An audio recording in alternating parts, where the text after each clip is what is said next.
Bismillahirrahmanirrahim. Kata Nabi SAW, "Idza mata ahadukum qamat qiyamatuhu."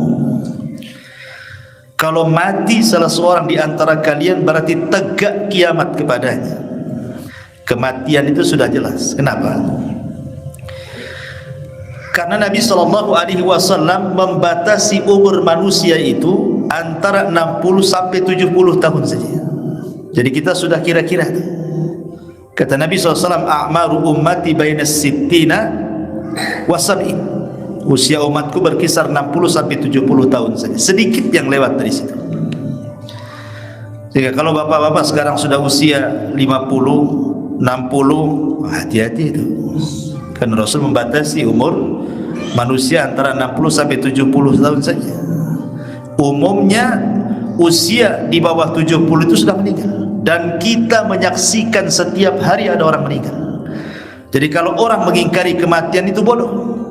Karena hari-hari kita melihat ada orang mati. Adapun kiamat besar secara keyakinan jelas, tapi kapan terjadinya kita tidak tahu. Beda dengan kematian kita, kan sudah jelas usianya antara 60 sampai 70 tahun, walaupun lewat sedikit, bahkan sedikit sekali bisa dihitung dengan jari. Kalau ada orang yang usia 100 tahun tuh paling tinggi 120, 130 itu sudah mati, tidak sampai 200. Tapi kalau kiamat besar kan tidak bisa diprediksi. Oh, dulu yang memprediksi bahwa umat manusia itu umurnya 1500 tahun, sekarang sudah 1444. Ntar lagi lah kiamat. Gak bisa kita prediksi seperti itu. Karena Nabi SAW pernah ditanya oleh Jibril tentang kapan kiamat, dan Jibril mengatakan, "Mal mas'ulu anha bi'a'lama minas sa'il." Tidaklah orang yang ditanya lebih paham daripada orang yang bertanya. Maknanya saya dan kau Jibril tidak tahu kapan kiamat, tapi kita harus yakin kiamat itu pasti datang. Lah di antara tanda-tanda kiamat ada namanya tanda-tanda kiamat kecil. Tanda-tanda kiamat kecil ini terbagi menjadi 4. Ada tanda-tanda kiamat kecil itu sudah terjadi di zaman Rasul dan tidak akan pernah terulang. Yang kedua, tanda-tanda kiamat kecil dari zaman Rasul sampai hari ini terus terulang. Yang ketiga, ada tanda-tanda kiamat kecil ini belum terjadi dan akan terjadi. Dan yang keempat, tanda-tanda kiamat kecil berada di sela-sela tanda-tanda kiamat besar.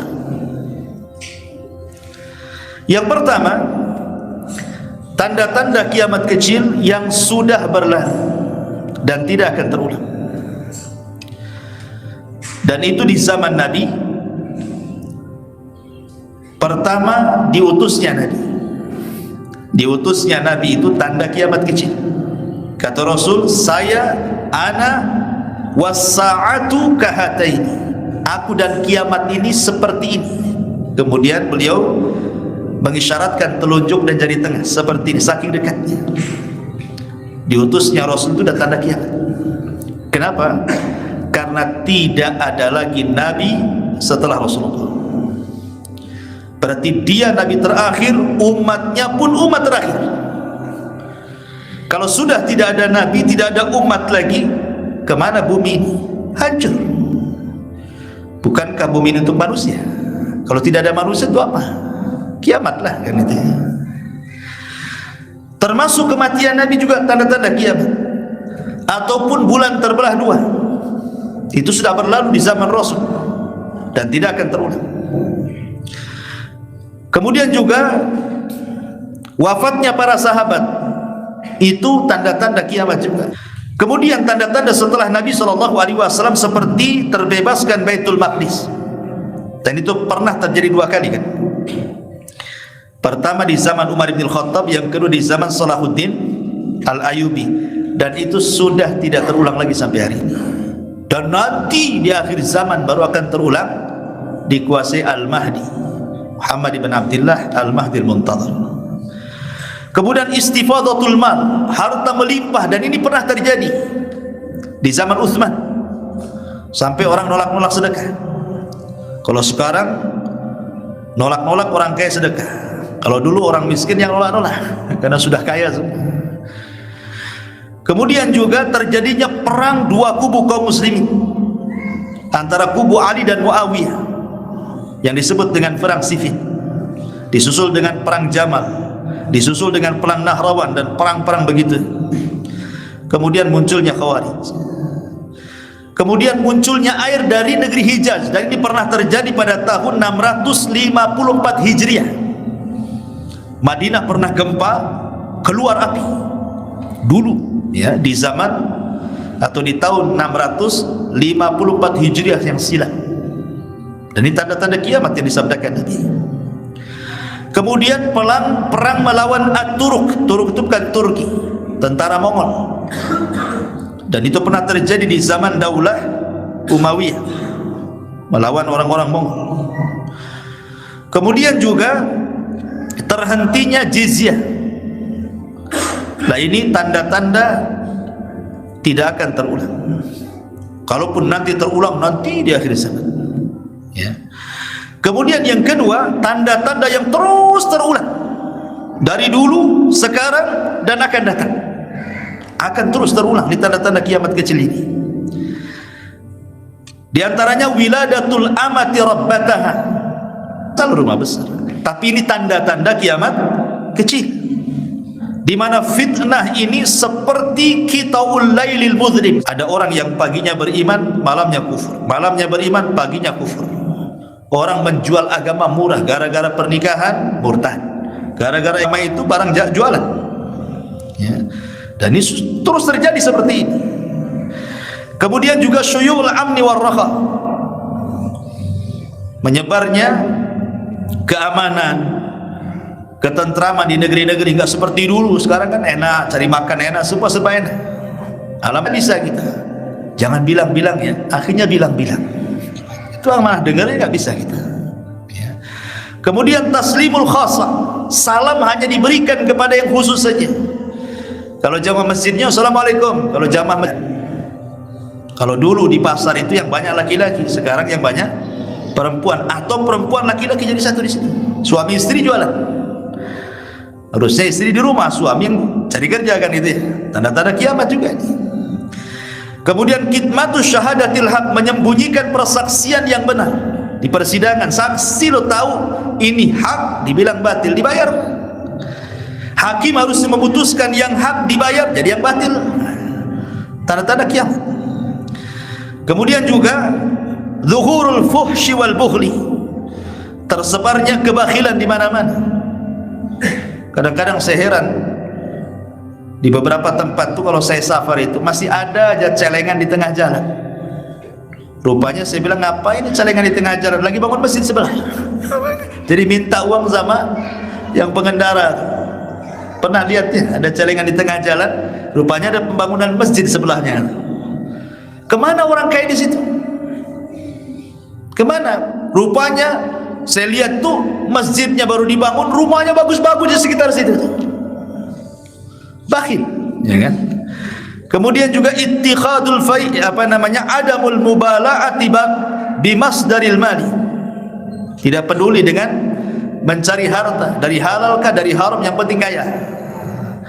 Kemudian kaumun yadribuna nas bisiyatin ka'adnabil baqar, pemimpin-pemimpin zalim menghukum rakyatnya sesukanya. Kadang-kadang tidak bersalah menangkap saja, dibuatnya pasal karet supaya masuk sufaha. Pemimpin jahil, bai'ul hukmi, jual beli hukum, kasratus syurat, banyaknya polisi, imaratun nuqsanil aqli, pemimpin-pemimpin yang akalnya kurang. Termasuk intisaruz zina, menyebarnya zina di mana-mana. Kasratun nisa, perempuan jauh lebih banyak jumlahnya dibandingkan laki-laki. Irtikabul fahisyati ala tariq, orang berzina tengah jalan enggak malu. Lihat anak-anak muda pacaran, peluk-pelukan, cium-ciuman, dilihat orang enggak malu lagi, padahal bukan muhrim. Ittiba' sunal umamil madiyah, mengikuti tata cara umat dulu, mulai dari penampilan, pakaian, bahasa, tingkah laku. Subhanallah, Sekarang lihat anak-anak muda itu, kalau suruh pakai gamis, pakai pakaian-pakaian syar'i, tak mau. Maunya pakaian-pakaian barat kan itu. Badan dipenuhi tato nggak jelas. Ya. Kemudian audatul Islam ghariba, kembalinya Islam menjadi asing. Orang menjalankan sunnah dibilang sesat.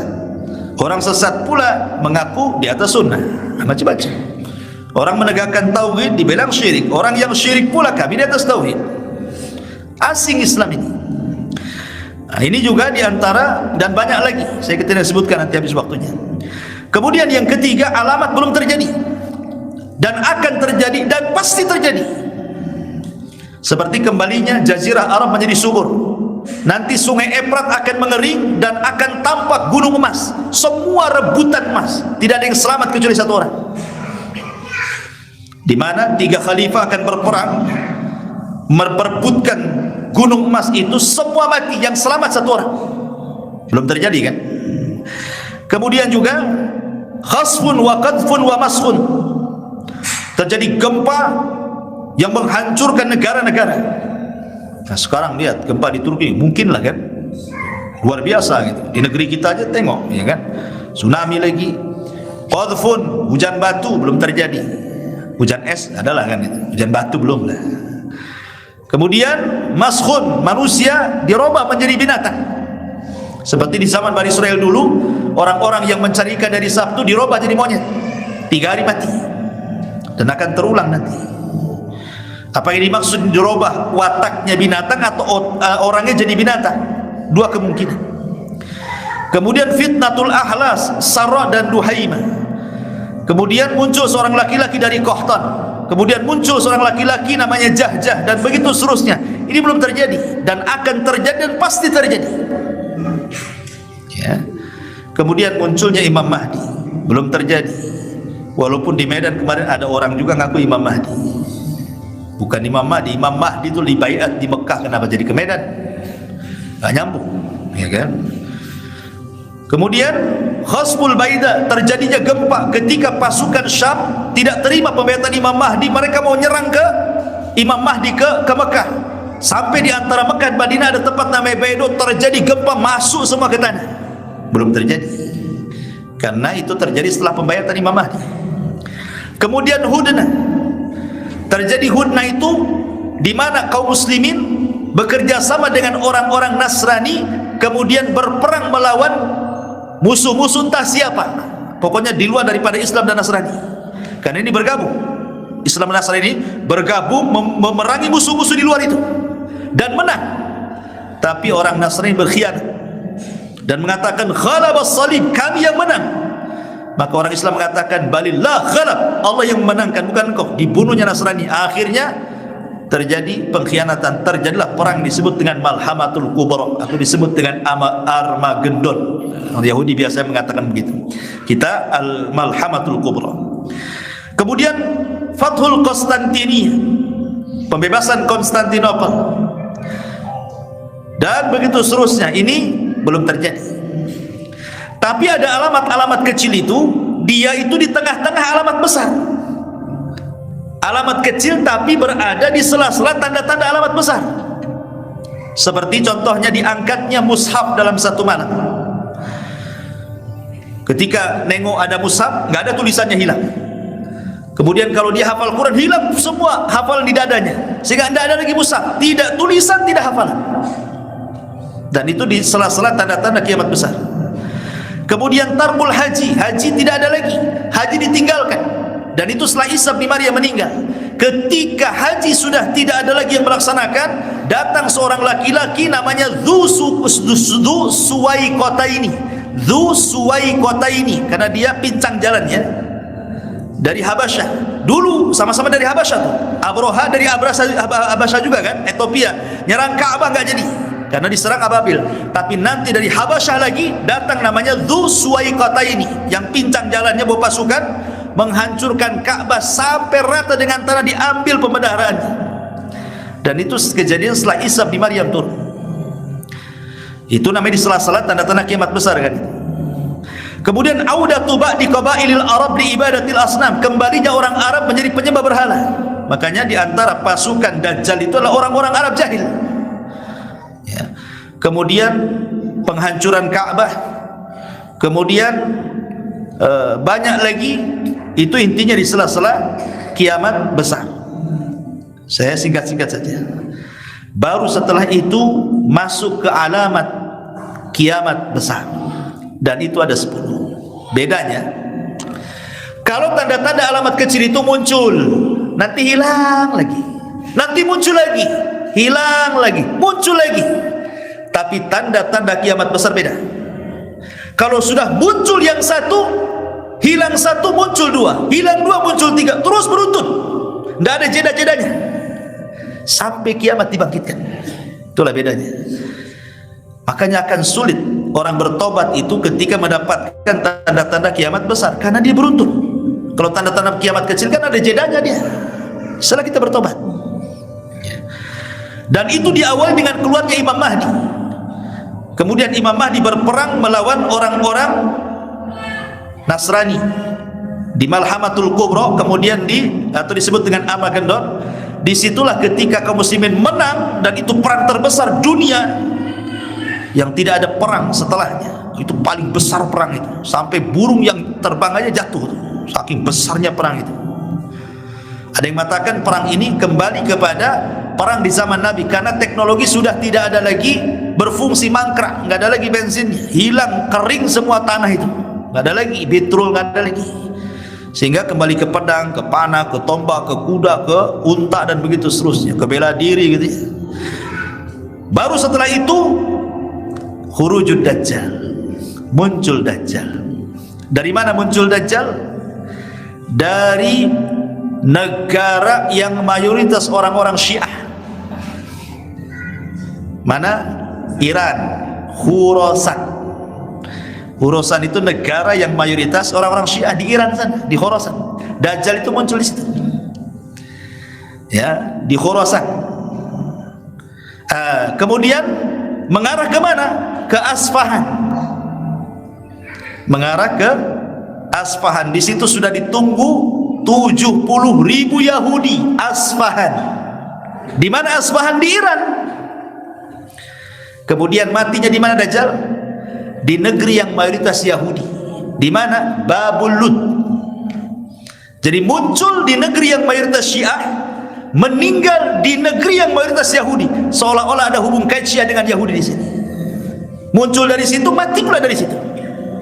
Ya. Dan Dajjal tidak lama. Awalnya ngaku orang soleh, meningkat ngaku nabi, meningkat pula ngaku Tuhan. 40 malam, 40 hari 40 malam Dajjal ini memfitnah manusia. Satu harinya sama dengan 1 tahun, hari kedua sama dengan 1 bulan, hari ketiga sama dengan 1 pekan, hari keempat dan seterusnya sampai 40 hari berikutnya sama normal. Maknanya Dajjal ini akan masuk ke daerah yang satu harinya sama dengan setahun, satu harinya sama dengan sebulan, satu harinya sama dengan sepekan. Maksudnya masuk ke daerah kutub. Kan kutub kan lama-lama harinya. Baru 3 hari ke daerah kutub, selepasnya ke daerah-daerah normal. Karena tidak ada satupun tanah kecuali diinjak Dajjal. Yang tidak dimasuki Dajjal cuma 3, ya, Mekah, Madinah, kemudian Al-Quds, ya. Tapi yang hadis yang jelas adalah Mekah dan Madinah, karena dijaga malaikat, tidak bisa masuk. Dajjal itu hanya melihat saja ke Madinah dari jauh, tidak bisa dia melewati tanah haram, sehingga dia goyangkan kakinya ke tanah, terjadi gempa, sehingga orang Mekah, Madinah ketakutan. Yang munafik-munafik itu keluar jadi pengikut Dajjal, hanya bertahan orang-orang yang beriman saja. Kemudian Dajjal memfitnah manusia dengan berbagai macam fitnah. Bahaya Dajjal ini. Lah baru kemudian, karena Al-Mahdi tidak bisa memerangi Dajjal, karena Dajjal pasukannya banyak, makin hari makin banyak pengikutnya, akhirnya dia pun bersembunyi Al-Mahdi dengan kaum muslimin di Bukit Tur, dikepung, nggak bisa turun. Sampai kepala kerbau lebih berharga dibandingkan dinar dan dirham. Kelaparan mereka. Akhirnya mereka sudah putus asa, daripada kita mati konyol nggak jelas, bagus kita bertempur mati syahid saja. Akhirnya ketika mereka sudah berazam besok akan turun, disitulah Allah turunkan Isa bin Maryam. Turun, diapit 2 malaikat. Kemudian turun di menara putih. Di mana menara putih? Di Damaskus. Menaranya ada sekarang. Ya, sudah ada menaranya. Turun di situ.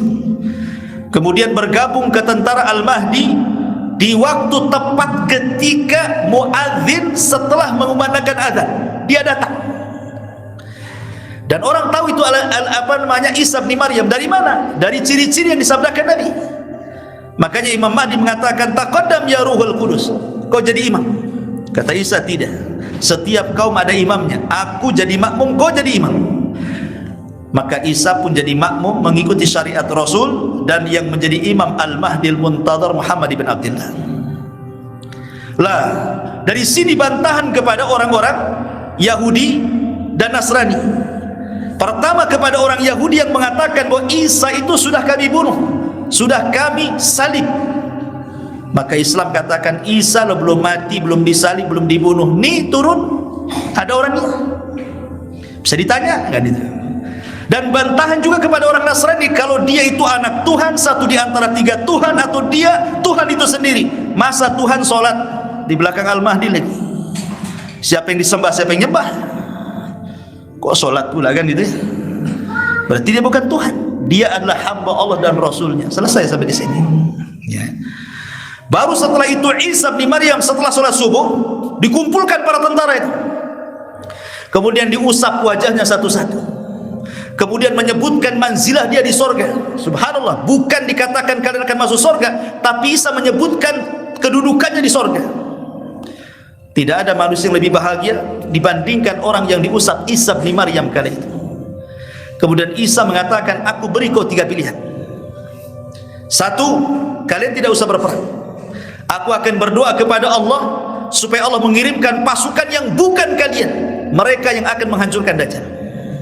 2, kalian tidak usah berperang. Aku akan berdoa kepada Allah supaya Allah mengirimkan bencana besar kepada Dajjal dan pasukannya, mereka akan binasa. Atau yang ketiga, kita perang, aku pimpin kalian, tapi aku berdoa kepada Allah agar orang-orang Yahudi dan pasukan Dajjal tidak bisa mengayunkan pedang, kalian tinggal tebas saja. Pilih mana? Pilih ketiga. Oke. Karena tidak bisa mengayunkan pedang mereka, berarti tinggal tebas-tebas saja kan itu. Adapun Dajjal aku yang hadapi, kata Isa. Turunlah pasukan habis subuh.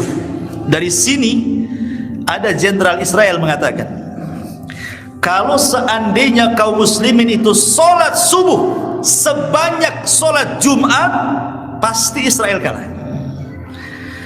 Kalau orang-orang Palestina sholat subuh sebanyak sholat Jumat, pasti kami kalah. Kenapa? Karena kekalahan Yahudi di akhir zaman dilakukan oleh Isa setelah sholat subuh. Makanya sholat subuh itu sholat luar biasa, jangan tinggalkan. Ya, di situ ada angin soba. Kata Nabi SAW, nusirtu bis soba wa uhlikatil adu bid dabur.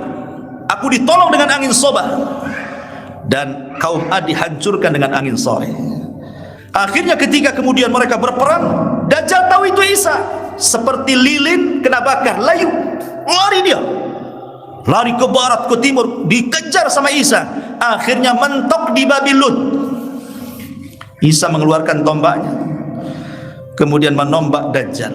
Setelah mati, dipenggal kepalanya, diangkat kepalanya di hadapan pasukannya. Ketika melihat pimpinan mereka Dajjal itu mati, tunggang langgang pasukannya. Sebagian mereka sembunyi di pohon, pohon pula bisa bicara, hei muslim, Yahudi di belakang saya, bunuh dia. Mati kena bunuh. Ada sembunyi di batu, batu pula bisa bicara, hei muslim, Yahudi di balik batu saya. Semua bisa bicara, sehingga tidak ada tempat bersembunyi orang Yahudi kecuali satu pohon yang melindungi orang Yahudi, yang disebut dengan pohon Gharqad. Makanya orang Israel, bocor hadis ini sama mereka, nanam pohon Gharqad banyak-banyak. Sempat juga kebakaran tuh, ditanam lagi kan gitu. Subhanallah. Ma'asyiral muslimin yang dimuliakan Allah Azza wa Jalla. Setelah Dajjal mati, kemudian Isa pun menawan orang-orang Yahudi dan Nasrani. Disitulah Isa memaksa mereka masuk Islam atau mati, nggak ada jizyah lagi. wa min ahlil kitab illa la yu'minanna bihi qabla mautihi. Tidaklah dari ahli kitab kecuali akan beriman sebelum kematian Isa. Maka ketika itu semua ahli kitab kebanyakan mereka beriman, sebab kalau tidak mereka mati, kecuali yang sembunyi-sembunyi saja. Dan ketika itulah bumi diberkahi. Kenapa? Karena semua beriman. Saking berkahnya bumi menunjukkan keberkahannya, sampai pohon delima itu buahnya kalau seandainya orang masuk ke cangkangnya 10 orang masuk. Segede apa tuh delimanya tuh? Kalau cangkangnya 10 orang masuk tuh, berarti satu desa itu satu kenyang itu, menunjukkan berkahnya bumi. Tapi tidak lama, rupanya Allah kirim alamat tanda kiamat yang berikutnya. Apa? Yang ketiga, khuruj Ya'juj wa Ma'juj, keluar Ya'juj dan Ma'juj.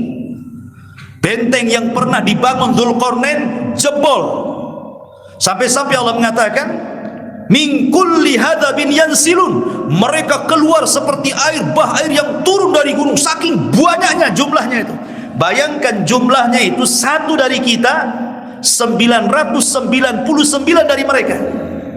Makanya Rasul mengatakan kalau keluar Ya'juj dan Ma'juj jangan dilawan, mereka kaum yang tidak bisa dibunuh dan tidak diperangi, sebaiknya sembunyi. Gimana bisa menang? Antum lawan 999, lawan 10 aja sudah KO. Ini lawan kita 1 berbanding 999, dari mana menangnya? Makanya Isa sendiri sembunyi di Bukit Tur bersama kaum muslimin. Akhirnya Ya'juj dan Ma'juj merusak, setiap melihat pantai kering diminumnya, masuk ke hutan yang hijau menjadi kering, pokoknya perusak. Dia akan membantai di luar rasnya, bukan hanya membunuh, memakan kanibal.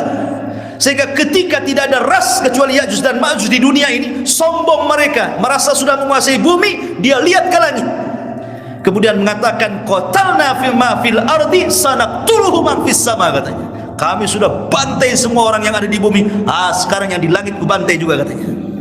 Akhirnya diarahkan panah tombak mereka ke langit, dilesatkan ke langit. Allah hendak menipu, Allah hendak memberikan tipu daya.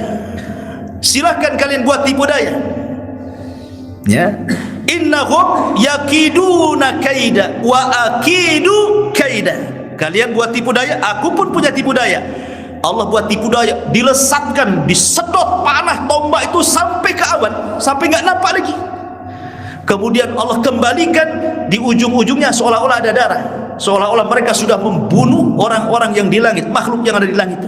Maka Isa bin Maryam berdoa agar dikirim azab kepada mereka. Maka Allah kirim dud. Tahu dud?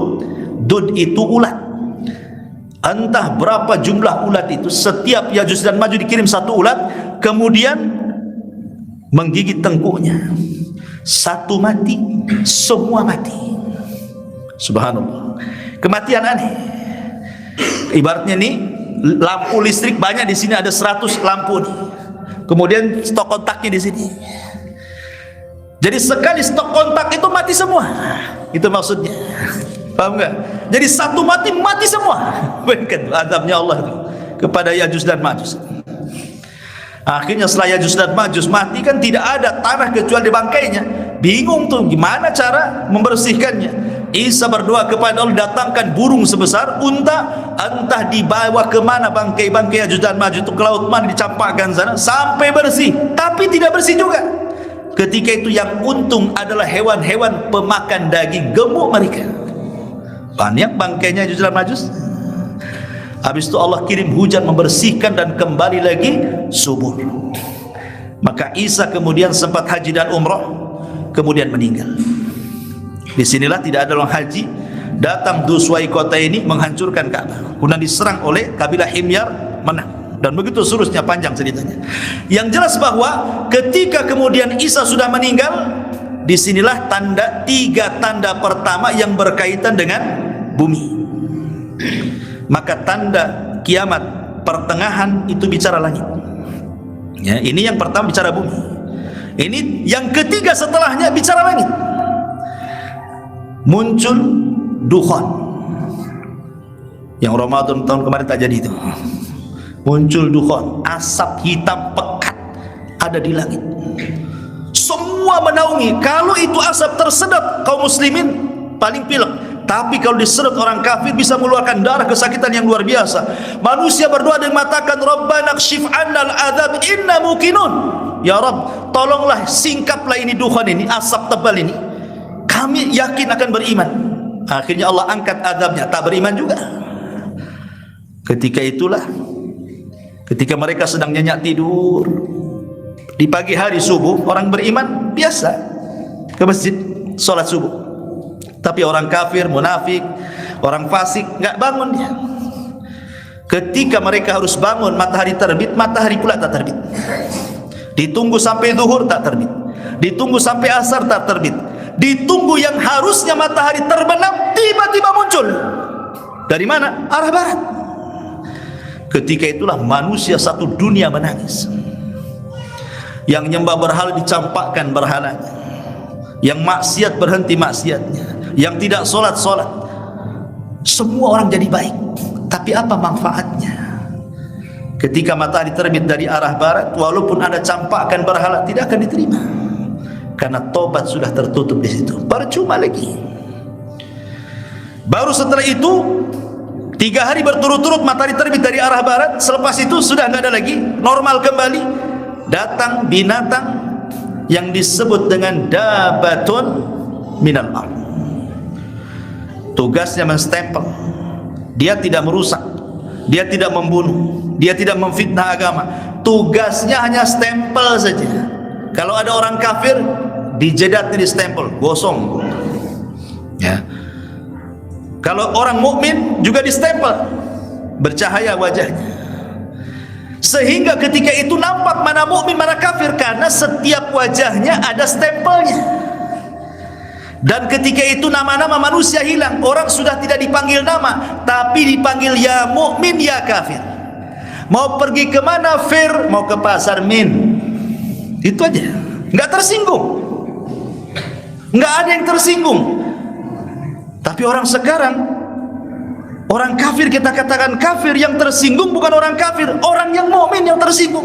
Janganlah dibilang kafir, bilanglah saudara seagama, apa non muslim bahasa gitu ya.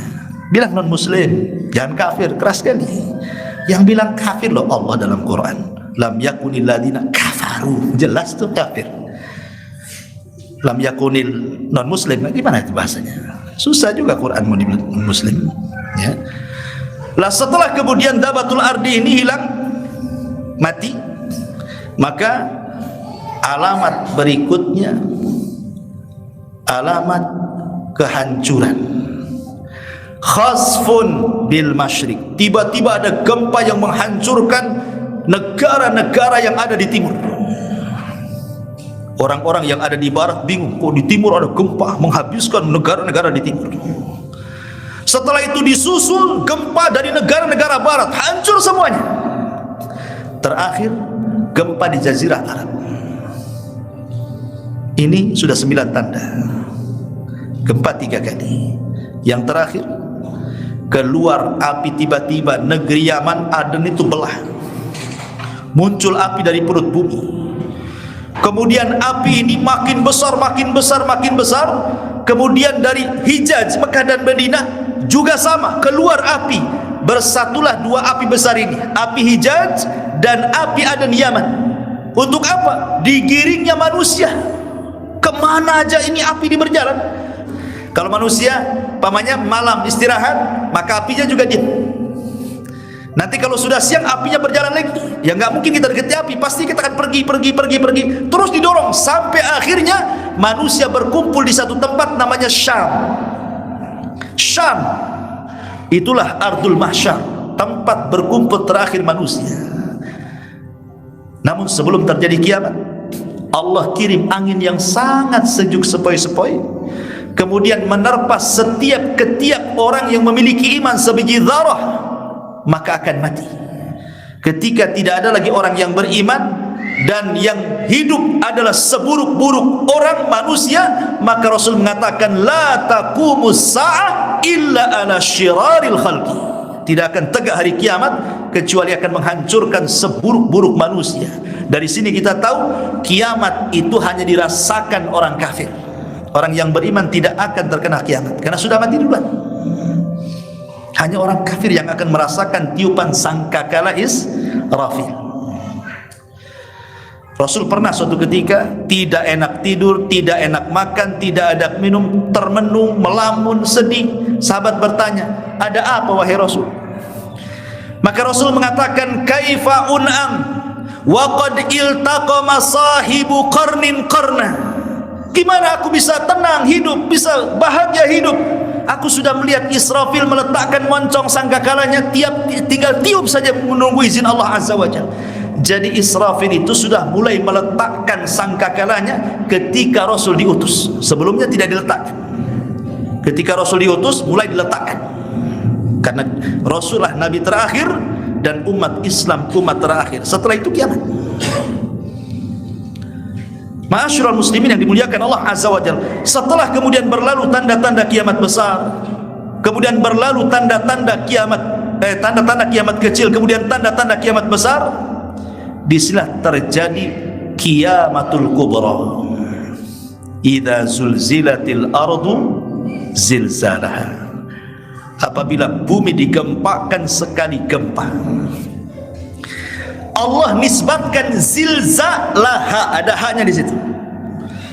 Allah tidak mengatakan idza zulzilatil ardu zilzalan, tidak, tapi Allah katakan idza zulzilatil ardu zilzalaha. Ha ini kata ganti, dhamir dalam bahasa Arabnya. Kembali ke mana? Kembali ke bumi. Artinya gempa dinisbatkan kepada bumi, maknanya satu bumi gempa. Kalau gempa sekarang di Turki gempa, di kita tidak. Di kita gempa, negara lain tidak. Tapi nanti kiamat itu gempanya dinasabkan ke bumi, artinya satu bumi gempa. Idza zulzilatil ardu zilzalaha. Dan Allah mengatakan al-qari'atu mal qari'ah. Antum tahu qari'ah itu artinya suara yang menghancurkan gendang-gendang telinga. Al-qari'ah itu suara yang keluar dari moncong Israfil, itu disebut qari'ah namanya. Qara'.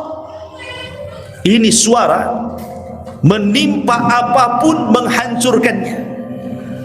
Ini suara yang keluar dari moncong Israfil ini, qari'ah itu. Menimpa apapun menghancurkannya. Ketika suara ini menimpa manusia, tidak ada manusia yang hidup, semua mati. Dan yang pertama mati adalah orang yang sedang memperbaiki kolam untuk tempat minum untanya. Itu yang pertama dengar mati. Habis itu seorang wanita yang di jalan, kemudian merambat kemana-mana, mati semua. Jin mati, malaikat mati. Ketika itulah Allah hancurkan sehancur-hancurnya. Langit digulung, bumi dihancurkan, bintang dijatuh-jatuhkan, air laut diluapkan. Apalagi di dunia ini sudah hancur kayak gini. Berapa lama? 40. Abu Hurairah tidak menyebutkan 40 hari, 40 bulan, 40 tahun.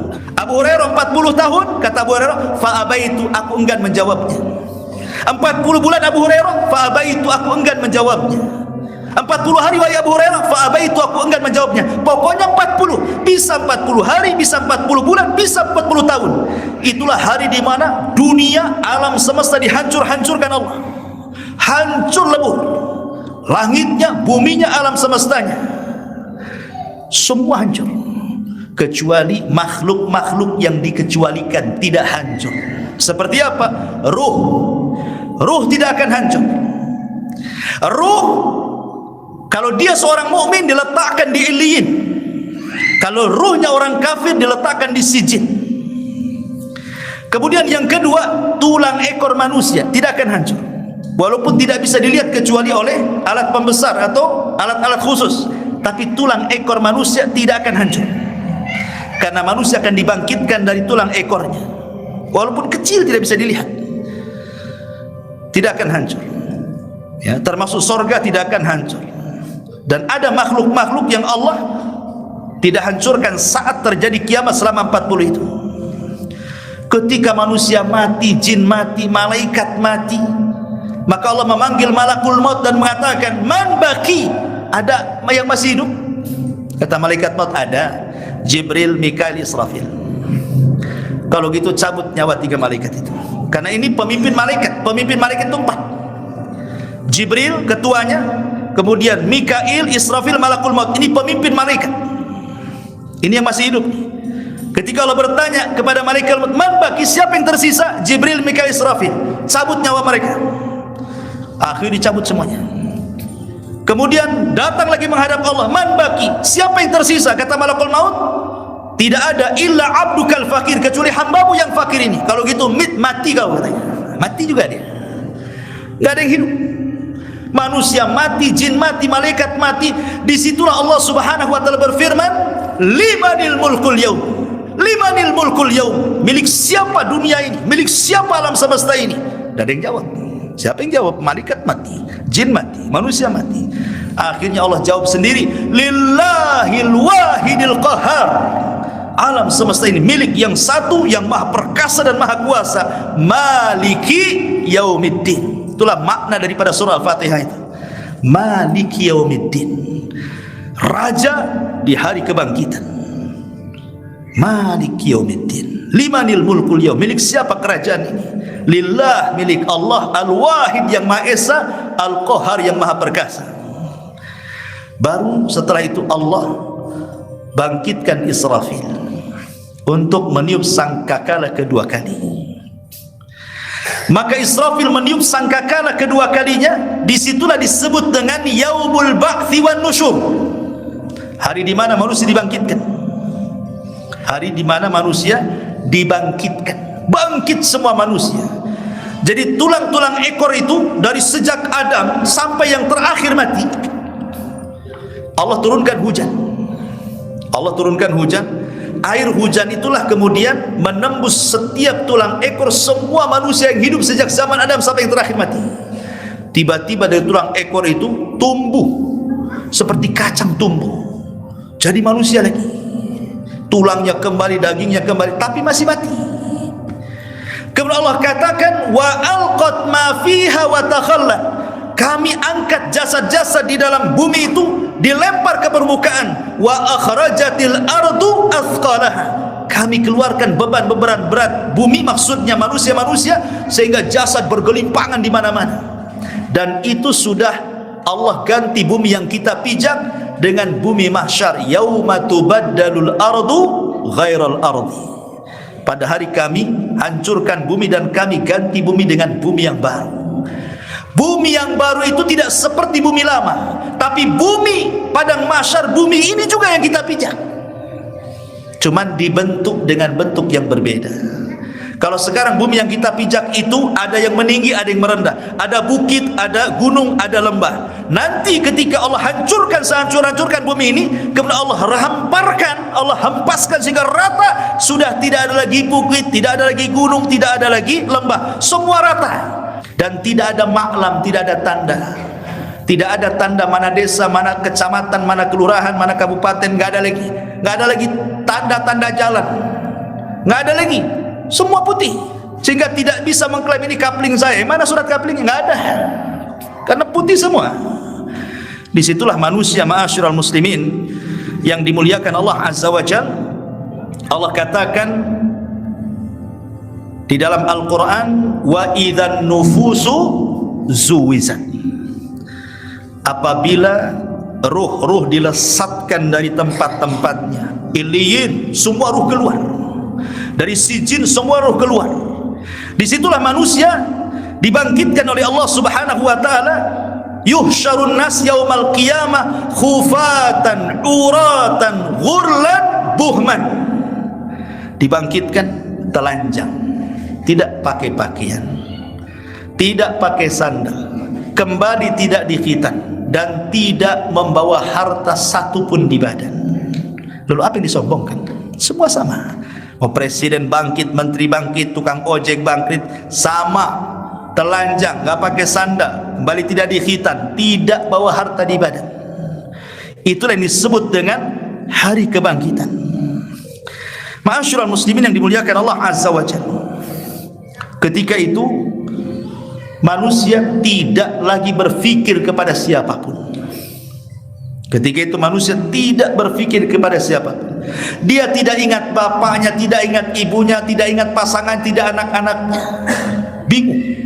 Yauma yafirrul mar'u min akhi wa ummihi wa abi wa sahibatihi wa bani likulli imri'in minhum yauma idzin sya'nun yughni.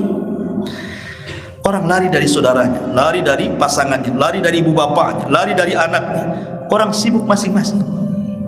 Aisyah Ummul Mukminin radhiyallahu anha bertanya kepada Rasul, "Rasul, kalau kami para wanita telanjang, bagaimana aurat kami?" Saking malunya Aisyah radhiyallahu anha ngomong itu.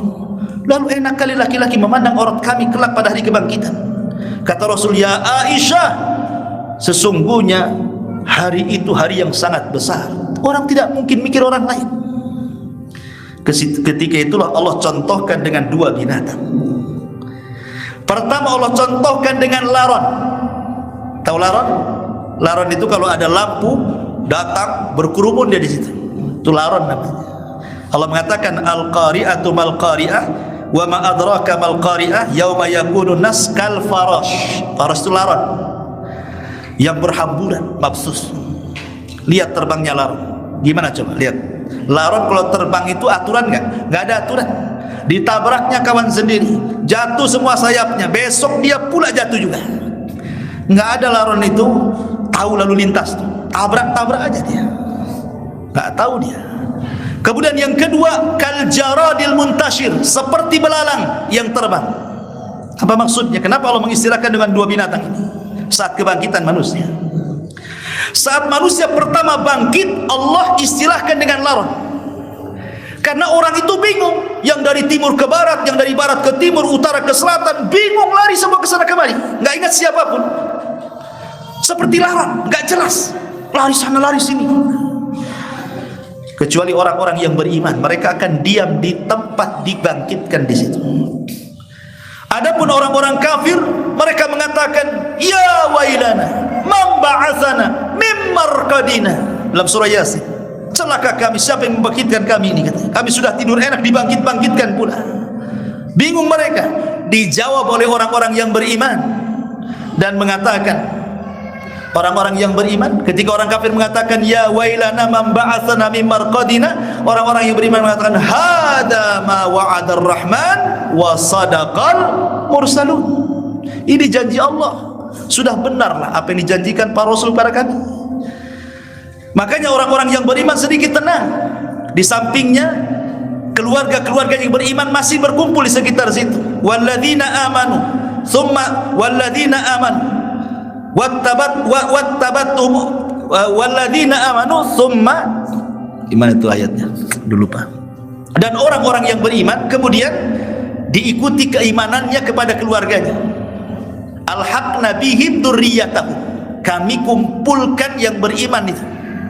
Jadi minimalnya ketika dikumpulkan, mereka kumpul. Tapi orang kafir ngacir sana sini.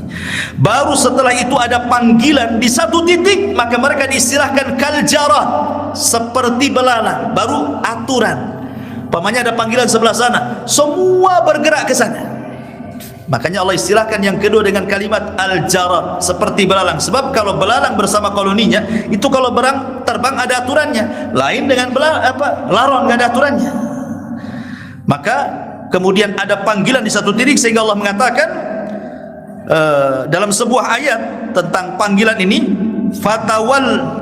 fatawalla anhum yawma yad'u da'i ila syai'in nukrin khusya'an absaruhum yakhrujuna minal ajdasi ka'annahum jaradun muntashir. Maka berpalinglah engkau ya Muhammad dari mereka pada hari ketika menyeru malaikat mengajak mereka kepada satu tempat. Maka mereka pun terbelalak mata-mata mereka ketika mereka keluar dari kuburan-kuburan mereka, seakan-akan belalang yang berterbangan. Mulailah mereka ke satu titik. Nah, itulah titik, itulah disebut padang mahsyar. Disitulah manusia berkumpul. Di padang mahsyar itulah manusia dikumpulkan. Lah ketika orang itu dibangkitkan kemudian lari ke sana kemari menuju titik panggilan itu, entah berapa jaraknya kita tidak tahu. Wallahu a'lam, Allah yang tahu. Tapi semua orang mengarah ke titik itu. Jaraknya berapa kilo, berapa mil, Allahu a'lam. Disinilah terjadi kesulitan yang hebat bagi manusia. Kenapa? Karena ada yang senang ketika dia mendatangi panggilan itu, dia pakai kendaraan. Orang-orang yang suka berkorban di dunia kan, maka boleh jadi mungkin korbannya itu jadi tunggangan dia untuk menuju ke satu titik itu. Tapi ada juga yang berangkat, subhanallah, dengan jalan kaki. Yang lebih parah lagi, berjalan dengan kepalanya yang berjalan, kakinya di atas, untuk mendapatkan panggilan itu. Coba anda bayangkan, berjalan pakai kepala itu bagaimana caranya? Sampai dalam sebuah hadis itu dijelaskan, ya Rasulullah, kaifa yusyarul kafiru ala wajhihi yaumal qiyamah. Wahai Rasul, bagaimana orang kafir dikumpulkan dengan berjalan di atas wajah mereka pada hari kiamat? Macam mana orang bisa berjalan dengan wajah? Qala, maka Rasul mengatakan, alaysa alladhi amsyahu ala rijlaihi fid dunya qadiran ala an yamsyahu ala wajhi yaumal qiyamah. Maka Rasul menjawab, bukankah yang membuatnya berjalan dengan kedua kaki di dunia, Allah mampu membuat manusia berjalan dengan kedua kaki, maka Allah lebih mampu lagi membuat dia berjalan dengan wajahnya. Dia berjalan dengan wajahnya ke satu titik yang entah berantah jauhnya itu. Cukup sampai di sini? Tidak. Ada juga yang kemudian terseok-seok jalannya dia, ya, terseok-seok itu, miring-miring jalannya. Itu yang poligami tak adil, miring-miring dia jalan itu. Hati-hati. Ya, orang yang nggak adil poligami kan miring itu jalannya. Coba miring-miring itu gimana jalannya itu? Kapan sampainya tuh? Ya. Ada juga yang kemudian mukanya tuh nggak ada dagingnya, tulang semua. Itulah orang yang suka minta-minta. Ada juga kecil, badannya tiba-tiba seperti semut. Sementara orang-orang segede luar biasa, sehingga dia harus melangkah. Bayangkan, kita balapan dengan semut, satu langkah, semut udah berapa langkah? Jadi ada yang dibentuk seperti semut badannya, terseok-seok karena takut diinjak orang besar. Siapa mereka? Al-mutakabbirun, orang-orang yang sombong. Sebagaimana Nabi SAW mengatakan, nanti pada hari kiamat, yusyarul mutakabbiruna yaumal qiyamah amthala dzarrin. Orang-orang yang sombong merasa besar di dunia, Allah kecilkan badannya seperti semut. Itu untuk datang ke panggilan itu tak lama dia. Luar biasa ikhwannya. Ataupun ada orang dibutakan, buta matanya. Coba bayangkan orang buta jalan cemana, coba nabrak-nabrak kan gitu. Dibutakan matanya, seperti Allah mengatakan, wa man a'rada an dzikri fa inna lahu ma'isyatan dhanka wa nahsyuruhu yaumal qiyamati a'ma. Orang-orang yang berpaling dari peringatanku, maka mereka akan disempitkan kehidupannya di dunia, dan Allah butakan pada hari kiamat. Buta dia jalan tuh menuju ke panggilan itu. Subhanallah. Macam-macam orang itu berjalan ke panggilan itu. Dengan sulitnya, ketika sampai di satu titik itulah, maka mereka harus berdiri lama di situ. Berapa? 50.000 tahun. 50.000 tahun berdiri. Tidak ada makanan, tidak ada minuman, tidak boleh duduk, tidak boleh baring, berdiri 50 tahun di situ. Apa semua 50 tahun? Tidak. Yang 50 tahun itu maksudnya orang kafir. Orang-orang yang beriman tergantung hisabnya. Kalau dia tanpa hisab dan adab, direct masuk surga lah ya. Kalau dia mungkin hisabnya mudah, ya tidak lama. Kalau hisabnya sulit, ya agak lama sedikit. Tapi bagi orang kafir munafik, jelas 50.000 tahun di situ. Matahari didekatkan, keringat bercucuran, yang tenggelam sampai satu lutut, ada yang sampai pusar, yang tenggelam dengan semua badannya, tergantung amalannya. Ya, maka disebutkan dalam hadis, tudna syamsu yaumal qiyamah. Pada hari kiamat matahari dekatkan, karena ketika terjadi kiamat besar itu ikhwan, dua bintang jatuh. Yang tidak jatuh cuma dua, matahari dan bulan, nggak akan jatuh. Allah mengatakan, wa jumi'a syamsu wal qamar. Matahari dan bulan akan dijadikan satu. Padahal di hari-hari biasa mustahil matahari ketemu bulan, bulan ketemu matahari. Gimana caranya ketemu? Yang satu pergi, yang satu muncul. Tapi nanti kiamat, dua makhluk akan jadi satu, tidak jatuh. Itulah yang akan di atas kepala 1 mil. Bayangkan logika ya. Sekarang Allah letakkan matahari itu tepat di porosnya. Bergeser saja dari poros yang mendekat ke bumi, terbakar bumi. Menjauh sedikit saja dari bumi, beku bumi. Tapi Allah paskan tempatnya di situ, sehingga tidak terlalu mendekat, sehingga tidak terbakar, tidak pula menjauh sehingga kedinginan kemudian beku. Allah ala kulli syai'in qadir. Ini nikmat dari Allah. Nanti pada hari kiamat di atas kepala 1 mil, semana ceritanya tuh? Sebab kalau dia sampai duduk ataupun terbaring, tenggelam dengan keringatnya. Makanya posisi mereka tidak ada yang duduk, tidak ada yang berbaring, semua berdiri, karena Allah mengatakan yauma yaqumun nas li rabbil alamin. Pada hari itu manusia berdiri menghadap Rabb alamin. Ma'asyiral muslimin yang dimuliakan Allah Azza wa Jalla, ketika itulah manusia ketakutan luar biasa. Kenapa? Karena mereka sudah berpikir bagaimana nanti hisab saya, bagaimana, ketakutan semua. Mau yang berimannya, apalagi orang kafirnya, semua menggigil ketakutan karena kita tidak tahu posisi kita di hadapan Allah. Masuk neraka ke masuk surga kita tidak tahu. Itu hari yang luar biasa di sini. Ma'asyiral muslimin yang dimuliakan Allah Azza wa Jalla, lah disitulah banyak peristiwa. Di antaranya apa? Setiap nabi diberikan telaga-telaga. Maka Nabi SAW telaganya besar sendiri dari semua nabinya. Di mana telaganya itu ciduknya sejumlah bintang yang ada di langit. Telaganya warna putih, lebih putih dibandingkan susu, lebih manis dibandingkan madu. Siapa yang minum satu teguk tidak akan haus selamanya. Rasul sudah menunggu di situ. Maka yang pertama minum adalah orang-orang Ansar, orang-orang Yaman. Kemudian para sahabat, kemudian terakhir sampai ada satu umat yang mengaku umat Rasul mau minum, dihalau malaikat. Rasulullah SAW itu maha penyayang. Jangan sampai ada umatnya tidak minum. Berteriak-teriak Rasul, ummati, ummati, ya Rabb, umatku tuh kenapa kau usir? Maka Allah mengatakan, ya Muhammad, innaka la tadri ma ahdatsu ba'daka innahum ghayyaru wa baddal. Muhammad, kau tidak tahu sepeninggalmu mereka merubah-rubah sunnahmu dan merubah-rubah petunjukmu. Biarkan mereka tak minum. Kenapa di sini diberi minum telaga? Karena manusia kepanasan, otomatis haus. Ya, kalau siapa yang minum dari telaga itu, maka dia tidak akan selamanya. Tapi tidak semua terkena matahari, ada juga yang dapat naungan. Antara matahari dengan kepala itu ada naungan. Siapa mereka? Sab'atun yudhilluhumullahu fi dhillihi yawma la dhilla illa dhilluh. Ada 7 kelompok mendapatkan naungan arsy di hari yang tidak ada naungan kecuali naungan arsy Allah Subhanahu wa taala.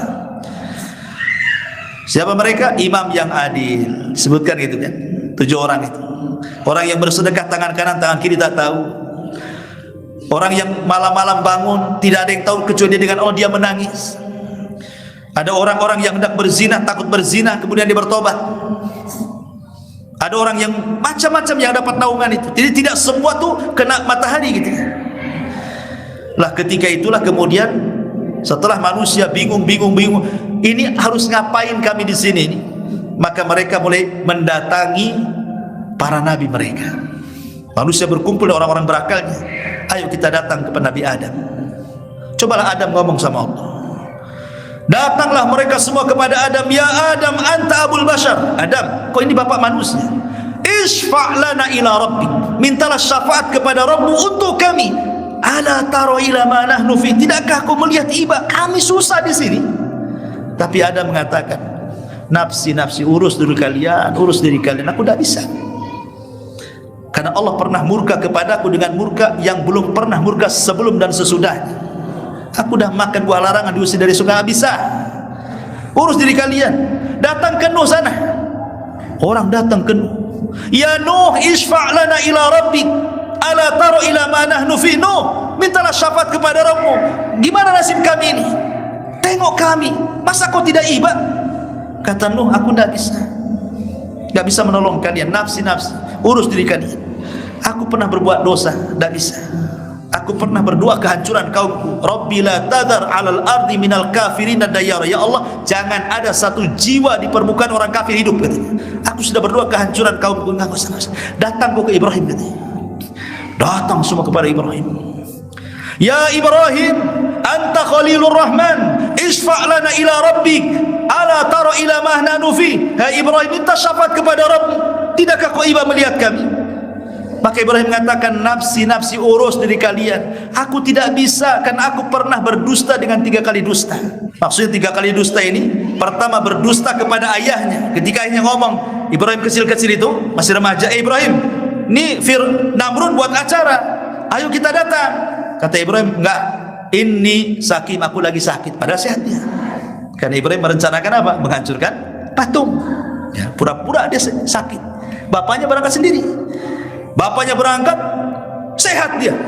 Ambil palu, masuk pula ke istana Namrud. Dihabisinya tuh patung-patung Namrud. Habis acara kerajaan, para pejabat masuk mau nyembah berhala, hancur lebur berhalanya. Cuman satu yang tersisa yang paling besar. Panggil Ibrahim, ya Ibrahim, a anta fa'alta bi alihatina ya Ibrahim. Ibrahim, engkau yang menghancurkan patung kami. Tidak, bal fa'aluhu kabiruhum hada. Bal fa'alahu kabiruhum hada. Yang melakukan itu patung yang no gitu maksudnya. Ibrahim itu maksudnya pakai tauriah. Dia menunjuk patung dengan jempol, padahal Ibrahim ingin mengatakan ini loh jempol saya yang melakukannya, tapi ditunjukkan ke patung. Kenapa memandang jempol? Karena memegang sesuatu kalau tanpa jempol tidak akan kuat. Contoh nih gagang palu, megang gini mana kuat, ya kan? Tapi kalau jempolnya gini kuat. Jadi yang melakukan itu jempolnya sebenarnya, tapi disyaratkan ke patung. Itu tauriah namanya. Itu dusta yang kedua. Dusta yang ketiga ketika ke Mesir dia hijrah dari Irak ke Palestina, masalah ekonomi, berangkat ke Mesir, tinggal di Mesir, rajanya pula zalim. Melihat istri cantik, diambil, suaminya dibunuh. Siti Sarah ini wanita cantik. Ibrahim mengatakan, ini bahaya nih. Bilang kalau kau ditangkap, jangan bilang aku suamimu, bilang saudaramu saja. Maksud saudara seagama, kan bohong juga itu kan. Nah, sebab 3 bohong ini kata Ibrahim, aku tidak bisa. Pergi kau ke Musa. Datang ke Musa. Ngomong juga sama, kata Musa, tidak bisa, aku sudah bunuh orang. Lebih baik kalian datang kepada Isa. Datang ke Isa. Isa tidak menyebutkan dosanya apa, tapi Isa mengatakan datang kalian kepada Muhammad sallallahu alaihi wasallam. Semua datang kepada Rasul. Inilah momen yang disebut dengan syafa'atul udhma. Ya Muhammad, anta khatamul anbiya'i wal mursalin, isfa' lana ila rabbik, ala tara ila ma nahnu fi. Engkau adalah penutup para nabi dan rasul, mintalah syafaat kepada Rabbmu, tidakkah kau iba melihat kami? Apa kata Rasul? Ana laha, kan ku coba. Dia tidak memastikan, kan ku coba. Maka Nabi SAW langsung naik menghadap Allah di bawah arasy-Nya dengan sujud yang lama sekali. Entah berapa waktunya dia sujud, lama sekali sujud. Sampai akhirnya Allah Subhanahu wa taala datang kepada Rasul dan mengatakan, irfa' ra'saka ya Muhammad, angkat kepalamu ya Muhammad. Sal tu'ta, qul tusma, isfa' tusyaffa. Minta kau diberi, ngomong kau didengar, minta syafaat, ku beri kau syafaat.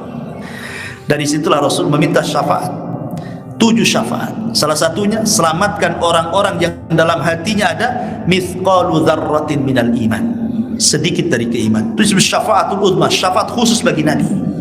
Tidak ada yang sanggup semua Nabi kecuali Rasulullah. Ini peristiwa di padang mahsyar, syafaat. Baru setelah syafaat ini namanya proses hisab. Apa itu hisab?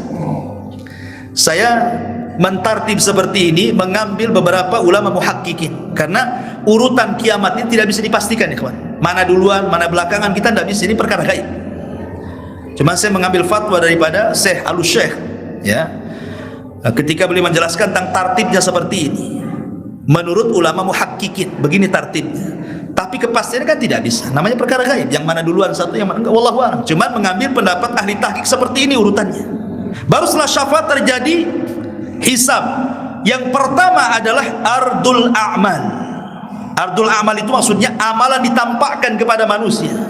Yauma idzin tu'raduna la takhfa minkum khafiyah. Pada hari itu akan ditampakkan amalan-amal mereka, tidak ada yang tersembunyi sedikit pun. Disinilah terjadi permulaan hisab yang disebut dengan hisab sulit. Hisaban asira, ada hisaban yasira, ada hisab mudah, ada hisab sulit. Nah, ini hisab sulit. Yang pertama hisab sulit, karena di sini terjadi perdebatan, terjadi pembohongan, bohong. Orang-orang itu berbohong di hadapan Allah. Ketika ditampakkan amalannya, betul kau melakukan ini? Oh enggak ya Rabb, aku tidak melakukan ini, katanya. Dan itu digambarkan dalam Al-Quran. Seperti umpamanya Allah mengatakan dalam surah Al-An'am dari ayat 22 sampai 24 saya baca. wa yauma nahsyuruhum jami'an thumma naqulu lil ladzina asyraku aina syurakaukum alladzina kuntum tazumun thumma lam takun fitnatuhum illa an qalu wallahi rabbuna ma kunna musyrikin unzuru kaifa kadzabu ala anfusihim wa dhalla anhum ma kanu yaftarun. Dan ingatlah hari yang di waktu itu kami menghimpun mereka semuanya, kemudian kami berkata kepada orang-orang musyrik, di manakah sesembahan-sesembahan kalian yang dulu kalian sembah selain daripada kami? Kemudian tiadalah fitnah mereka kecuali mengatakan, demi Allah Tuhan kami tidak melakukan kesyirikan. Kan kurang ajar. Sudah jelas-jelas kalian melakukan kesyirikan, ngomong pula kami tidak berbuat syirik. Bersumpah lagi, kami tidak melakukan kesyirikan. Lah ini catatanmu, ini ada catatanmu loh, kamu berbuat syirik. Oh enggak, demi Allah saya enggak melakukan kesyirikan. Makanya Allah mengatakan, ungduru kaifa kadzab. Lihat bagaimana mereka berdusta kepada Allah Subhanahu wa taala. Mereka berdusta. Nah, ini namanya hisab dengan perdebatan namanya. Kamu lakukan enggak gitu. Ketika mereka tidak mau mengakui, ya, tidak mau mengakui, maka ketika itulah akan didatangkan saksi kepada mereka. Oh, kalian enggak mengakui perbuatan kalian, baik, kita datangkan saksi kepada kalian. Apa saksinya? Macam-macam saksi. Yauma nakhtimu ala afwahihim wa tukallimuna aydihim wa tashhadu arjuluhum bima kanu ya'malun. Di mana hari mulut terkunci. Nah, sekarang kau dikunci sama Allah. Yang ngomong tangan, aku mau tangan. Betul enggak tangan apa yang dikatakan mulut? Kata tangan, oh enggak, itu mulut tuh berdusta kata tangan itu. Ini saksinya kaki saya. Nah, mulai mau ngomong apa? Tadi ngomong kamu melakukan kesyirikan. Oh enggak, kata mulut, langsung terkunci mulutnya. Tangan yang ngomong, oh iya Rob, dia melakukan kesyirikan. Nih kaki saya saksinya katanya. Nah, mau ngomong apa coba? Cukup sampai di sini? Tidak. Kulit ikut ngomong. Kulit yang ada pada badan kita ikut ngomong jadi saksi, sehingga mulut ini marahi kulit. Hei kulit, harusnya kau bela badanmu sendiri. Apa kata kulit? Antaqanallah, Allah yang buat aku bicara. Mau apa katanya? Badan jadi bicara. Cukup sampai di sini. Bumi yang kita pijak jadi saksi. Yauma idzin tuhadditsu akhbaraha. Pada hari itu bumi menjadi saksi. Mulut bisa mengatakan aku tidak berzina, catatan mengatakan berzina. Mulut mengatakan tidak minum khamr, catatan mengatakan khamr. Dan begitu seterusnya dari dosa-dosa. Ketika mulut dikunci, bumi pula bicara. Oh iya ya Rabb, betul pada hari ini, tahun ini, bulan ini dia menginjak sebelah sini, dia mabuk di bawah pohon ini katanya. Mau apa lagi? Malaikat jadi saksi, semua jadi saksi. Sekarang apa yang bisa keluar dari permasalahan ikhwan? Cari lawyer, lawyer pun butuh saksi. Butuh lawyer itu. Siapa lawyer penghebat itu? Ah, dia juga butuh lawyer. Lawyernya butuh lawyer. Lawyernya lain butuh lawyer lagi. Tapi siapa yang bisa menghadapi pengadilan Allah? Kalau pengadilan manusia, bisalah kita bayar lawyer, saksi palsu, bayar hakim sana sini, lolos. Di hadapan Allah itu betul-betul pengadilan adil, ikhwan. Siapa yang bisa lolos dari pengadilan Allah? Ma'asyiral muslimin yang dimuliakan Allah Azza wa Jalla. Nah, ini namanya hisaban yasira, hisaban asira, hisab yang sulit. Kalau sudah berdebat dengan Allah, kata Nabi SAW, man nukisha halak. Siapa yang mendebat Allah, hancur dia. Karena sudah mendebat Allah, kata Allah kamu lakukan, oh enggak, itu mendebat namanya, hancur dia. Tapi hisaban yang kedua disebut hisaban yasira, hisab yang mudah. Dia tidak mendebat Allah. Ditanya kamu berzina? Ya, saya berzina. Kamu nyolong? Kamu mencuri? Ya. Korupsi? Iya. Mabuk? Iya juga. Iya. Dia enggak bantah. Ini disebut hisaban yasira. Itu pun yang ditanyakan dosa-dosa kecil, dan sebagian dosa besar diampuni oleh Allah. Jadi yang ditanyakan itu yang kecil-kecil tuh. Ketika dia mengiyahkan yang kecil-kecil, kata Allah, sudah kuampuni yang lainnya katanya. Luar biasa. Man satara musliman satarahullahu yaumal qiyamah. Siapa yang menutup aib seorang muslim, Allah tutup aib dia pada hari kiamat. Sudah. Kalau sudah ia yang ngakui, selesai dah. sudah kuampuni kamu dan semua dosa-dosa yang lain sudah kuampuni. Hisab mudah tuh. Lah ketika itu apa yang terjadi? Allah Subhanahu wa taala terbangkan catatan amal manusia diterbangkan. Ma'asyiral muslimin yang dimuliakan Allah Azza wa Jalla, ketika catatan itu kemudian diterbangkan, maka Allah Subhanahu wa taala meminta agar mengambil catatannya masing-masing. Disitulah terjadi pengambilan 3 kelompok. Ada yang mengambil dengan tangan kanannya, ada yang mengambil dengan tangan kirinya, ada yang mengambil dengan tangan kiri di balik punggungnya seperti ini. Ya. Karena manusia terbagi 3, ada mukmin, ada kafir, ada munafik. Dan yang paling buruk munafik, karena sebenarnya dia kafir. Munafik itu sama dengan kafir, cuman bedanya di dalam kaum muslimin dia ngaku Islam, padahal dia kafir. Manusia terbagi menjadi 3 kelompok di situ. Ma'asyiral muslimin yang dimuliakan Allah Azza wa Jalla. Kemudian setelah dipegang catatannya nih, maka Allah suruh baca. Orang-orang yang mengambil dengan tangan kanannya, dengan bangganya dia mengatakan, ha umuqra'u kitabiyah. Oh, baca. Baca punya saya, kata. Bangga dia, tahu isinya baik. Ya kan? Orang-orang kafir mereka mengatakan, ya wailatana ma li hadzal kitab la yughadiru saghiratan wala kabiratan illa ahsaha. Orang-orang kafir mengatakan, wahai celaka kami, kitab apa ini yang tidak meninggalkan yang kecil ataupun yang besar, melainkan semua dicatat. Ini apa-apaan katanya, kecil-kecil pun dicatat katanya. Dia ngomong begitu. Ya. Ma'asyiral muslimin yang dimuliakan Allah Azza wa Jalla, maka ketika kemudian semua sudah nampak tuh siapa yang mengambil dengan tangan kanan, tangan kiri balik punggung, dan mereka sudah tahu isi catatannya, maka Allah Subhanahu wa taala bentangkan timbangan. Seandainya langit dan bumi diletakkan di timbangan itu masih kurang, saking besarnya timbangan itu. Dan apa yang ditimbang? 3 perkara yang ditimbang. Pertama al-amal, yang kedua al-amil, yang ketiga as-suhuf. Pertama amalannya, yang kedua orangnya, yang ketiga catatannya. 3-tiganya ditimbang. Adapun amalannya, di dunia amalan itu sifatnya hissi, tidak tampak kan? Kata Nabi SAW, kalimatani khafifatani ala lisani thaqilatani fil mizani habibatani ala rahmani subhanallah wa bihamdihi subhanallah hil azim. 2 kalimat ringan di lisan, dicintai ar-Rahman, berat dalam timbangan, subhanallah wa bihamdihi subhanallah hil azim. Di sini dikatakan berat dalam timbangan kan? Tapi kan ini hissi, sesuatu yang bukan hissi, maknawi, tidak nampak beratnya kan? Baru nampak nanti setelah ditimbang. Ya, baru nampak. Setelah ditimbang baru nampak itu beratnya. Kemudian juga badannya. Sampai-sampai Rasul mengatakan, innahu la ya'tir rajulu al-azim as-samin yaumal qiyamah la yazinu indallah janaha ba'udah. Nanti dihadapkan di hadapan timbangan itu seorang laki-laki besar sekali. Pas masuk ke timbangan, beratnya tidak lebih dari seekor lalat katanya.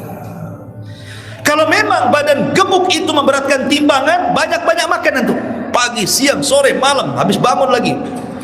Tapi rupanya bukan itu yang memberatkan timbangan. Yang memberatkan timbangan itu suhuf, catatan itu. Makanya baik-baiklah kita di dunia. Kalau ngomong itu hati-hati, karena semua dicatat. Baik yang ucapan yang mengandung dosa dicatat, baik yang mengandung pahala dicatat, baik yang tidak mengandung dosa dan juga pahala, semua dicatat. Tidak ada satu pun kata-kata sudah dicatat. Semua dicatat. Tidak mungkin malaikat ini luput dari catatannya, sehingga dihadirkan satu orang di hadapan Allah, di tangannya menenteng 99 catatan. Karena Allah mengatakan, hei, bentangkan tuh satu catatanmu. Dibentangkan satu catatan, rupanya sejauh mata memandang. Kalau saya analogikan begini ya, Anda masuk mall, beli semua isi mall, kemudian ke kasir bayar, setruknya itu sejauh mata memandang tuh. Itu belanjaan antum semua tuh. Nah, ibaratnya itu dosa kita tuh semua seumur hidup tuh, baru satu catatan, belum 98-nya dibuka tuh. Itu catatan jelek dia semua, langsung ngedon, kalah mental. Katanya, kata Allah, ada nggak kebaikan? bisa menandingi satu catatanmu. Ya Rabb, kalaupun ada kebaikan buat apalah dibandingkan dengan satu keburukan ini, satu catatan ini. Padahal 98-nya belum dibuka tuh, baru satu. Ya, udah ketakutan dia. Tapi Allah itu Rahim. Kata Allah Subhanahu wa ta'ala, tidak, kau ini punya amalan. Allah keluarkan bitoko katur sakti, rupanya tulisan la ilaha illallah. Ditimbang pula itu bitoko. Kemudian 99 catatan ditimbang, rupanya kalimat la ilaha illallah. Apa kata Rasul? Tasat bihinna la ilaha illallah. Rupanya la ilaha lebih berat. Ingat, timbangan dunia kalau berat ke bawah, kalau timbangan akhirat kalau berat ke atas. Ya. Kenapa? Karena sorga itu darajat, makin tinggi makin indah, makin tinggi makin indah. Kalau neraka darokat makin rendah, makin jelek, makin busuk, makin menakutkan. Makanya di timbangan di akhir itu berat ke atas. Ya. Kalau dunia ke bawah gitu. Masyaallah muslimin yang dimuliakan Allah Azza wa Jalla. Kemudian setelah itu, ketika manusia mengambil catatannya masing-masing, membaca catatan masing-masing, sudah tahu di mana orang berkelompok nih. Dari situ Allah Subhanahu wa ta'ala dikumpulkan bersama para nabinya masing-masing. Umat Muhammad, umat Nuh, umat Ibrahim, semua. Disinilah terjadi soalan kepada setiap para nabi. Nuh, kemari. Sudah kau sampaikan risalahku kepada umat. Kata Nabi Nuh, sudah ya Rabb. Hei umat Nuh, kemari. Betul Nuh sudah menyampaikan risalahnya kepada kalian. Kata umatnya Nuh yang kafir, kadzaban Nuh, dusta Nuh ya Rabb. Dia tidak pernah menyampaikan risalah kepada kami. Nuh, lihat, umatmu tidak mengatakan kau menyampaikan risalah. Ada saksi enggak kau menyampaikan risalah? Kata Nuh, ada. Siapa? Muhammad dan umatnya. Maka Allah memanggil Muhammad SAW. Ya Muhammad, kau mau jadi saksi atas Nuh? Kata Rasul, ya. Bukankah jarak kamu dengan Nuh berbeda? Macam mana kau jadi saksi? Kau enggak melihat. Kata Rasul, yang mengatakan Nuh menyampaikan risalah itu bukan aku melihat ya Rabb, tapi engkau sendiri yang mengatakan dalam Al-Quran, kalam yang ku turunkan kepadaku. Rasul membaca surat Nuh. Maka Allah mengatakan, sadaqta, benar engkau, pendusta umatnya itu. Ya. Semua umat Nabi akan ditanyakan dan Nabi akan menjadi saksi. Makanya Rasul suatu ketika ngomong sama Abdullah bin Mas'ud, sini wahai Abdullah bin Mas'ud, iqra alayya al-Quran, tolong bacakan Quran kepadaku. Kata Abdullah bin Mas'ud, ya Rasulullah, a'aqra'u alayka wal Qur'anu unzila ilaik, haruskah saya membaca Quran kepadamu? Quran itu turun kepadamu ya Muhammad, ya Rasulullah. Kata Rasul, baca saja. Akhirnya dia pun memilih surat An-Nisa. Ketika sampai kepada ayat fa kaifa idza ji'na min kulli ummatin bi syahid wa ji'na bika ala haula'i syahida. Kata Rasul, hasbuk, hasbuk, cukup, cukup, cukup, katanya. Kenapa? Karena artinya menyinggung dirinya. Fa kaifa, bagaimana jika kami datangkan setiap umat itu saksi dan engkau jadi saksi bagi mereka?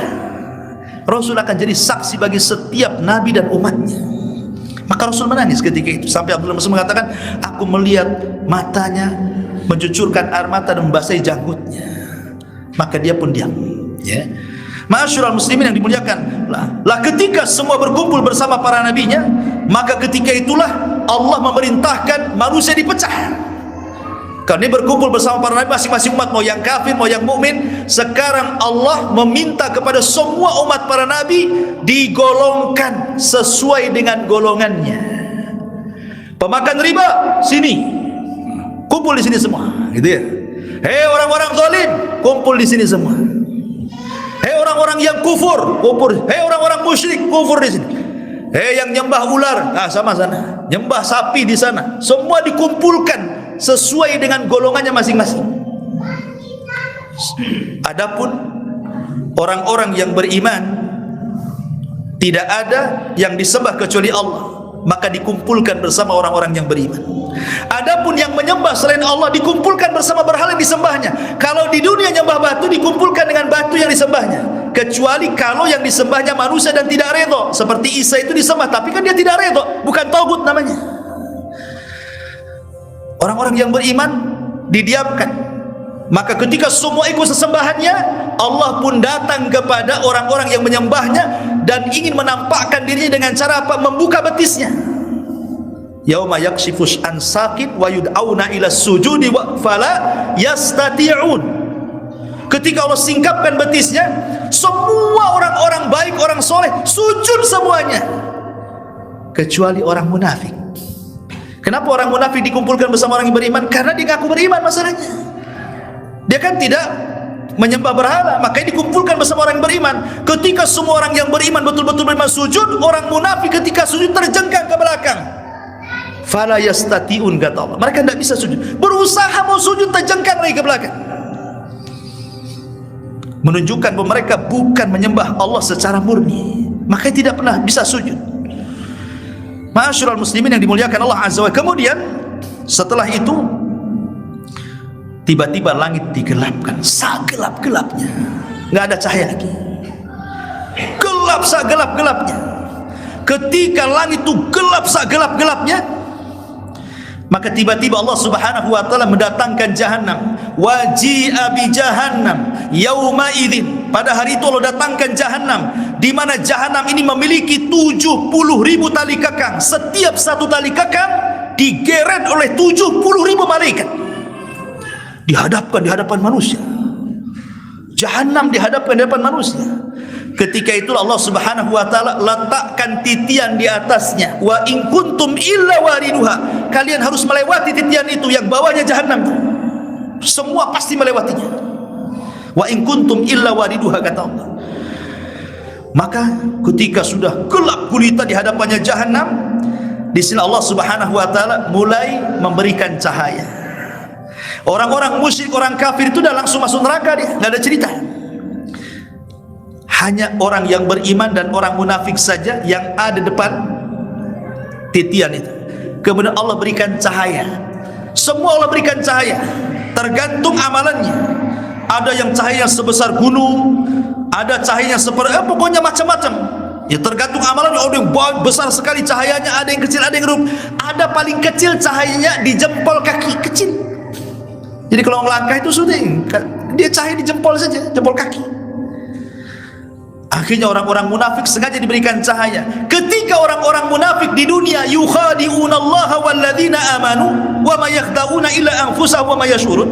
Mereka menipu Allah dan orang-orang yang beriman, tidaklah mereka sedang menipu, padahal mereka menipu mereka sendiri. Nanti di sini tidak ada tipu-tipuan. Ketika orang munafik mulai berjalan di titian, padam cahayanya. Datang orang yang beriman dari belakang. Kata orang munafik, tunggu, aku ikutlah cahayamu. Di akhirat nggak bisa dia main tipu-tipuan. Kata orang yang beriman, enak saja, cari lagi di belakang cahayamu, katanya. Maka di belakang, nengok ke belakang, ada dua dinding.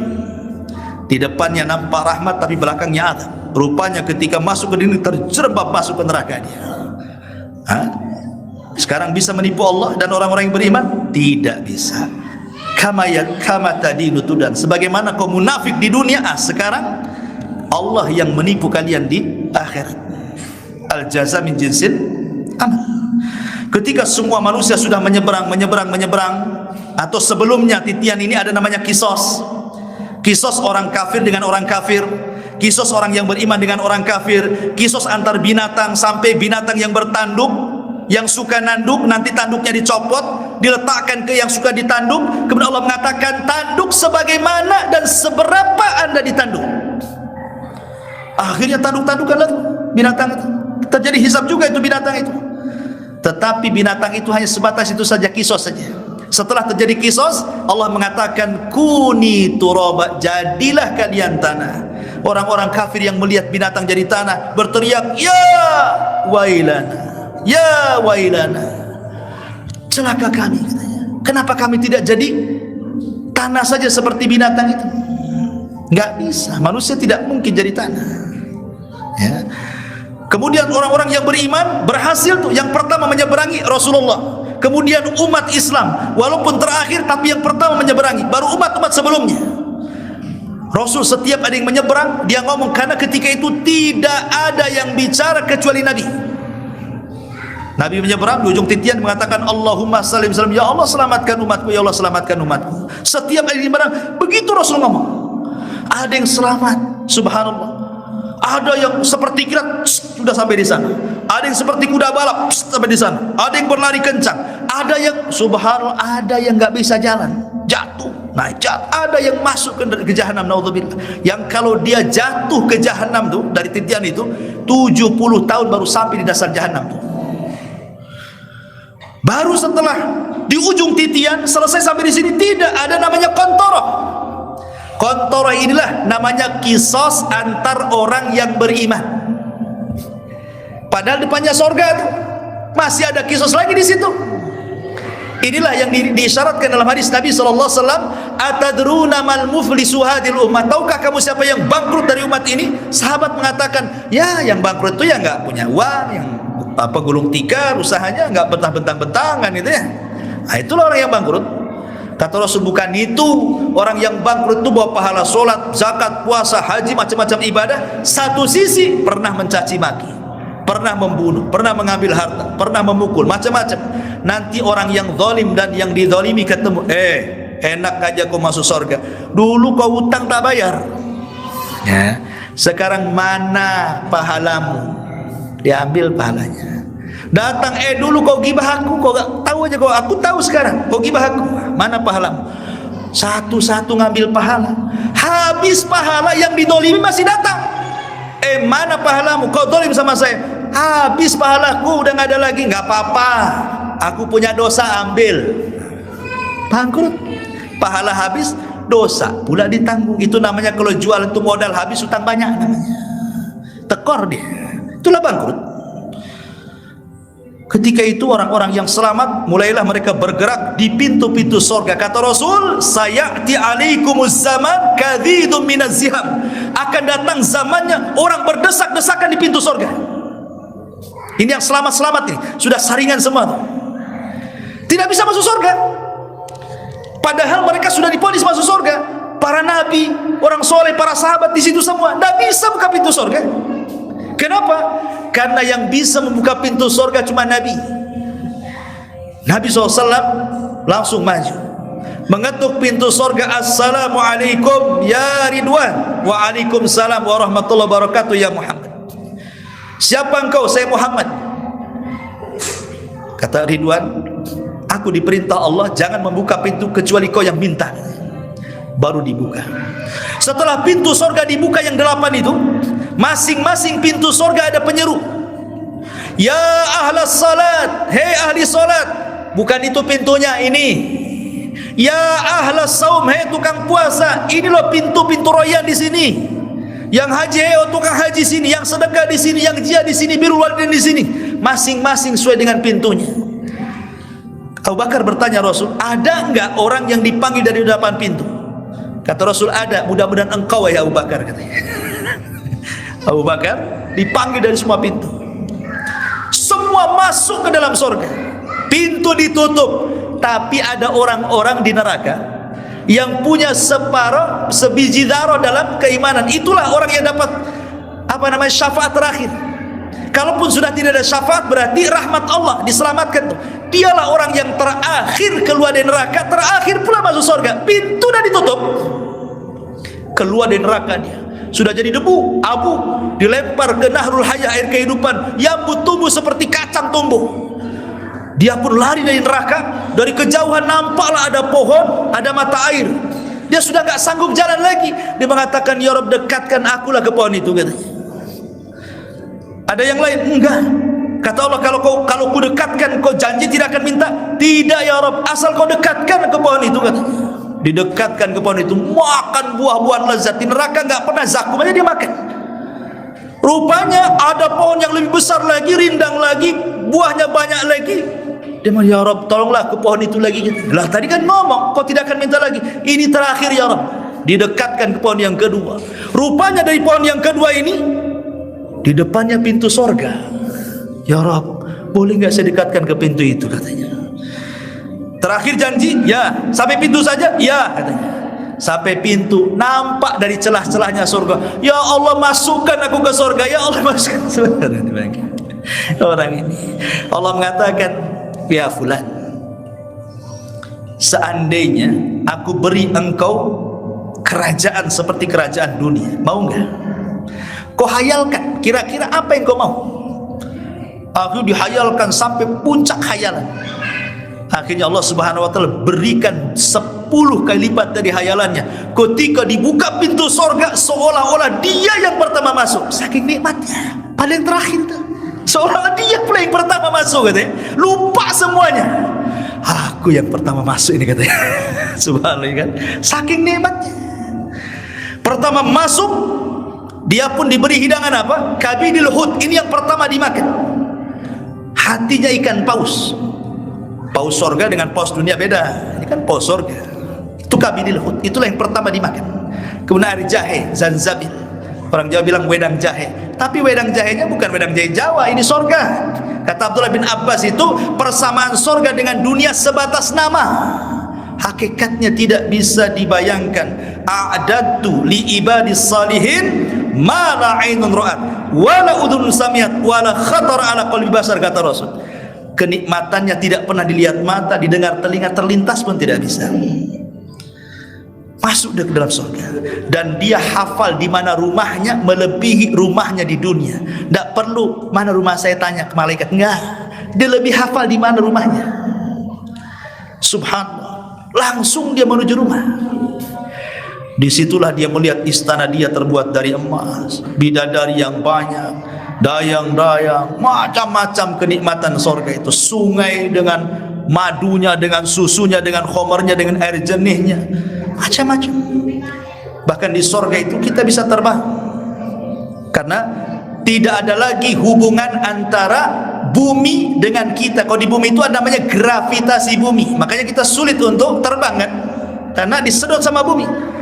Di akhirat nggak ada lagi hubungan dengan bumi, nggak ada gravitasi, nggak ada lagi. Orang bisa terbang di sana. Karena hewan-hewan tuh terbang semua, nggak ada binatang melata. Makanya Allah bahasakan daging itu sebagai lahmi tair. Tair itu artinya burung. Jadi semua diistilahkan terbang. Kambing terbang, unta terbang, semua terbang. Antum aja terbang. Bukan Superman saja, kita pun terbang di sorga. Ya. Superman pun tidak bisa terbang, khayalan saya ngepel. Tapi ini betulan terbang. Makanya nanti di sorga itu ada satu rumah kaca yang dari luar tampak dan dari dalam tampak. Sahabat bertanya, apakah itu untuk para nabi Rasul? Bukan. Walaupun indah, bukan untuk para nabi. Lalu untuk siapa Rasul itu? Rumah cantik kaca di atas di sorga. Karena kalau bisa ke kamar itu semua pemandangan nampak. Ingat, rumah mahal itu bukan karena bangunannya, terkadang karena view-nya. Lihat tuh di villa-villa itu, berapa harga rumah? Tapi karena di puncak kan gitu, di Bogor sana kan, mahal ya harganya, miliaran. Kalau bangun rumah paling tidak sampai 100.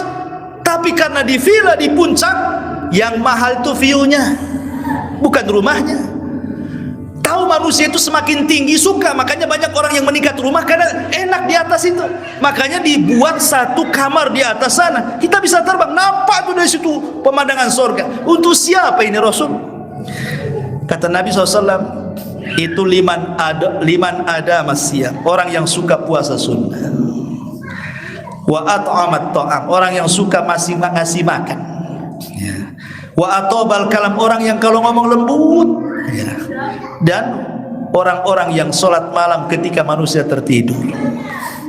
Kalau engkau bisa melakukan 4 perkara, dapatlah kau kabar itu katanya.